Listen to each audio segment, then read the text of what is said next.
The rain had started just before dawn, a cold, needling drizzle that turned the mountain paths into black ribbons of mud. Somewhere beyond the ridgeline, artillery still echoed like distant thunder, rolling through the valleys of the war-torn border province. Smoke drifted above the pine trees, hanging low beneath the storm clouds. The village below had gone silent hours ago. Chief Petty Officer Mason Cole moved carefully through the ruins with the rest of the SEAL reconnaissance team, rifle raised, boots sinking into wet ash and debris. Their mission had been simple on paper: locate a missing intelligence courier and extract before sunrise. But nothing about the last 12 hours had been simple. Bodies lay scattered near the old stone road leading into the village square. Burned trucks still hissed from fresh impacts. A shattered radio tower leaned sideways like a broken spine. Nothing here, Ramirez muttered quietly through the comms. Mason scanned the dark windows of the surrounding buildings. His instincts had started bothering him the moment they entered the valley.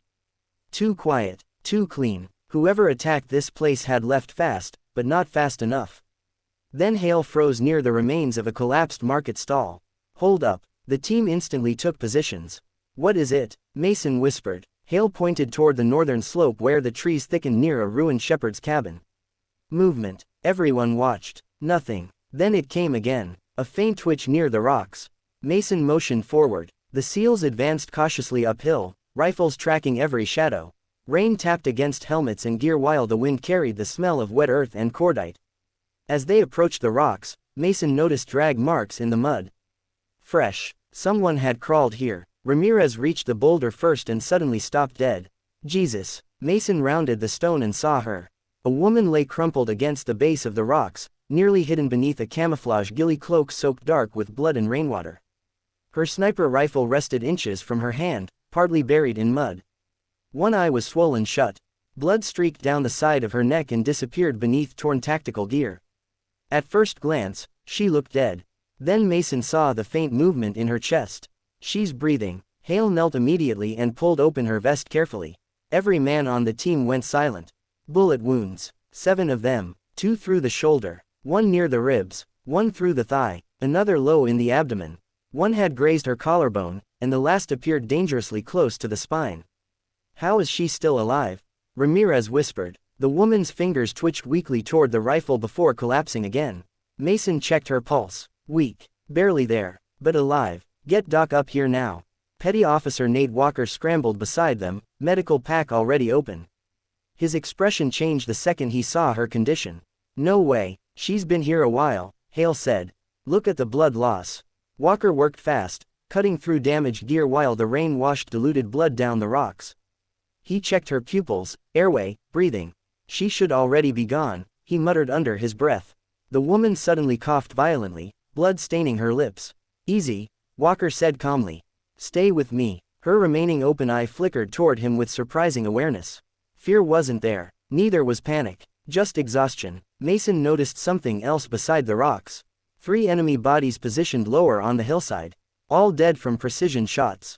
She kept fighting, he said quietly. Ramirez moved farther out and found more tracks leading into the trees. Looks like they hunted her. Walker inserted an IV while Hale covered the perimeter. We need evac now, Walker said. Mason keyed the radio. Viking Actual, this is Ghost 1. We have 1 critical survivor. Female combatant. 7 GSWs. Repeat. 7. Request immediate medevac. Static crackled before command answered. Weather's blocking air support. Earliest bird is 90 minutes. Walker looked up sharply. She doesn't have 90 minutes. The woman tried to speak, but only a rasp escaped. Mason leaned closer. Don't waste energy. Her trembling hand gripped his sleeve unexpectedly hard. Don't. Let them. Take it. What? She weakly pointed toward the rifle case partly concealed beneath her body.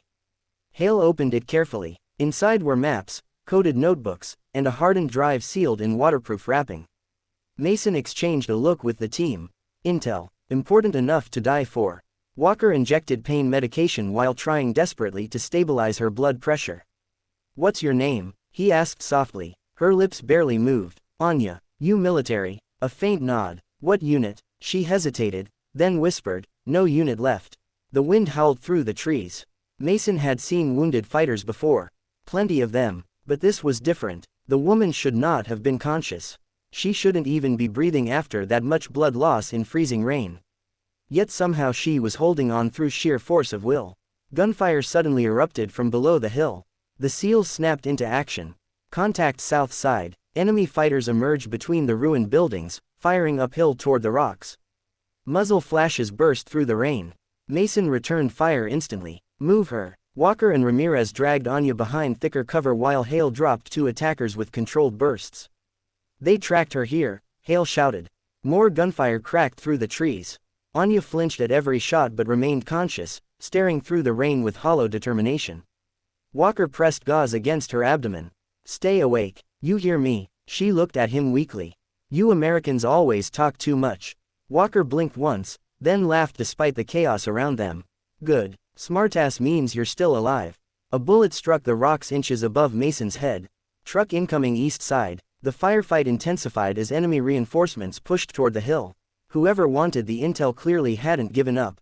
Mason checked their ammo quickly.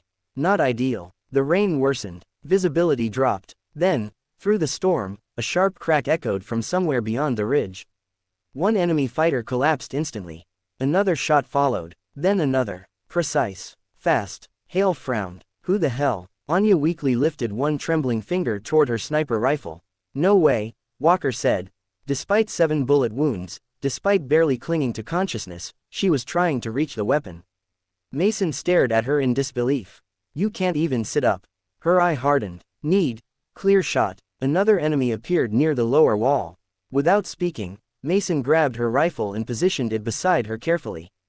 You point. All steady. Anya painfully shifted, every movement visibly agonizing. Walker looked ready to protest but stopped when he saw the determination on her face. Mason supported the rifle while Anya rested her shaking hand near the trigger. Rain dripped from the rifle barrel.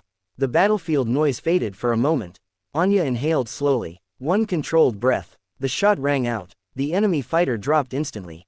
Hale stared downhill. Headshot. Anya coughed violently afterward, nearly collapsing unconscious. Walker caught her shoulders. That's enough. You're done. But something had changed in the team after witnessing it. This wasn't just survival anymore.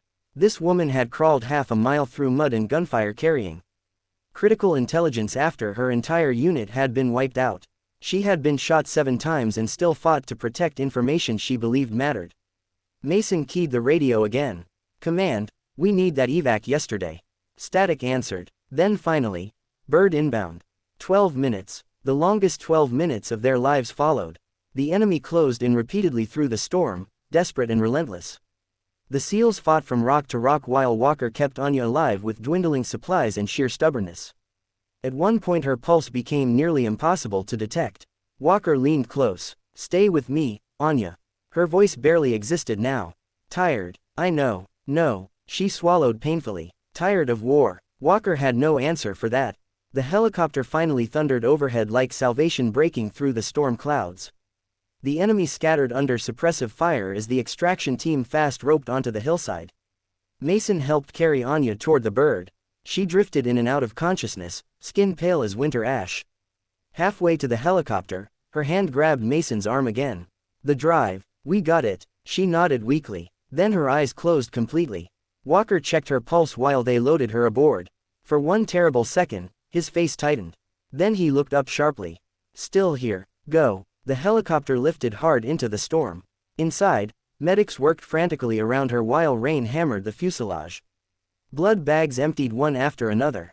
Oxygen hissed. Monitors beeped erratically. One medic finally looked toward Walker.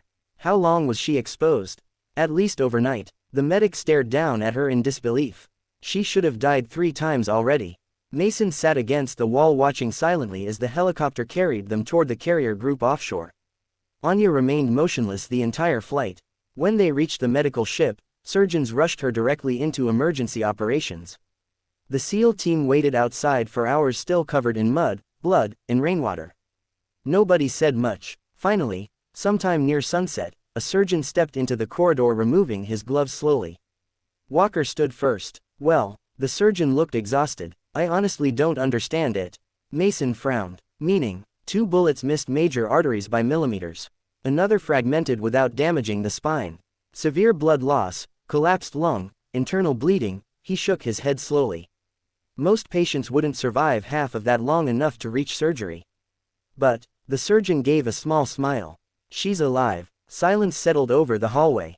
Ramirez leaned back against the wall laughing softly in disbelief. Walker rubbed his face tiredly.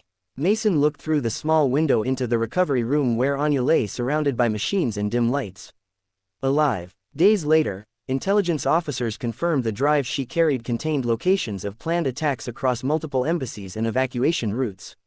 Hundreds of lives were potentially saved because she refused to surrender it. No one outside classified circles ever heard her name. Official reports buried the operation beneath codes in black ink. But among the SEAL team, the story spread quietly from one deployment to another. About the female sniper left for dead in the mountains. The woman who crawled through rain and blood with 7 bullet wounds. The ghost who stayed alive long enough to finish the mission. And the miracle the medics still couldn't explain.